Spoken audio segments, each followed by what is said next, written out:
So you've got a trial account for World War II Online, or maybe you're just looking into the game and think it looks cool, but you're intimidated by the complexity of it all. Well, here's a rundown of the most important things you'll need to know before you try and jump into play. Let's start with tip number 1, which is also a warning. This game has a steep learning curve, and many of the existing players have been part of the game for up to 2 decades already. This is especially true for pilots and tankers, so don't get frustrated by a few quick deaths, and don't assume you'll be able to learn it all yourself in a day. That brings us to tip 2, which is communicate. This game is all about teamwork and cooperation. It is impossible to capture or defend towns alone, and trying to fight as a solo rifleman against the entire enemy army, or a single pilot against veteran air squadrons, is a recipe for frustration. This game has 3 main methods of communication.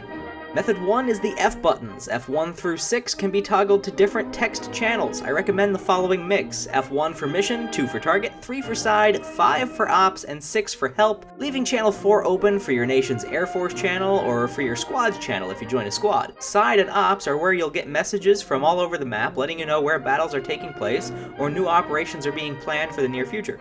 While mission and target are tactical channels for the people fighting in your area. Method 2 is the in-game voice chat. That in-game target channel is priceless for quickly coordinating ambushes or getting support. Method 3, you can sign up for the Axis or Allied Discords on the game's website, link provided here. When you first load up the game, you might be tempted to run into the most active battle on the active battle tabs, but that could be a mission which has already accomplished its objective, or doesn't need any help, and you'd be lost in a sea of other players. So to avoid showing up late to the party and getting frustrated, start by asking on side and ops channels what missions need help. Tip 4. When first spawning in, you might be tempted to grab a Panzer, an MG42, or some other really good piece of equipment. Don't.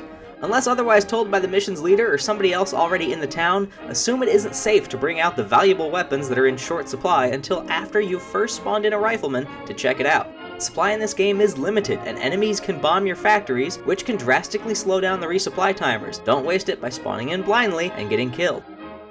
For number 5, some of the most important buttons for you to learn are M for map and P for Keymapper. You can access the Keymapper from the pre-spawn menus in the theater map, or by pressing P when you actually spawn in. This will show you any of the keys that you need to learn, and you can map them to whatever you need. Tip number 6, mark everything. Unlike other games, there is no magic HUD that auto-spots enemies. You must manually bring up the map, right-click on the map, and select the type of unit you have spotted so that the mark appears on the map. Marks are of vital importance, especially for helping keep our tanks alive since they have limited visibility.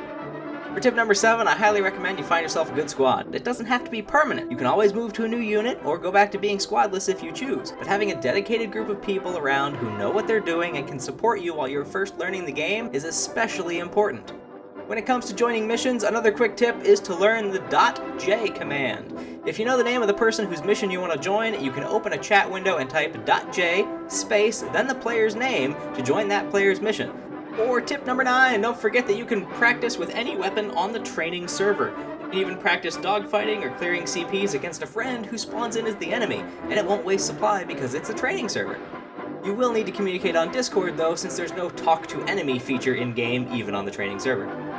Last but not least, once you feel comfortable with these basics, you'll need to learn how to take the initiative. I'll put out some more detailed training videos on each of these concepts in the near future, but after you've mastered the basics talked about in this video, you'll want to learn how to do things like begin an attack objective and use the .obj or .own commands, how to post missions and correctly set objectives, how to blow forward bases or just set up and destroy mobile spawns, and which CPs are the most important to capture at which times during a battle. Not to mention when you should use one type of tank or ATG versus another, and plenty of other important things to learn too. Welcome to World War II Online, I'm Medic911, and I hope to see you on the front lines soon.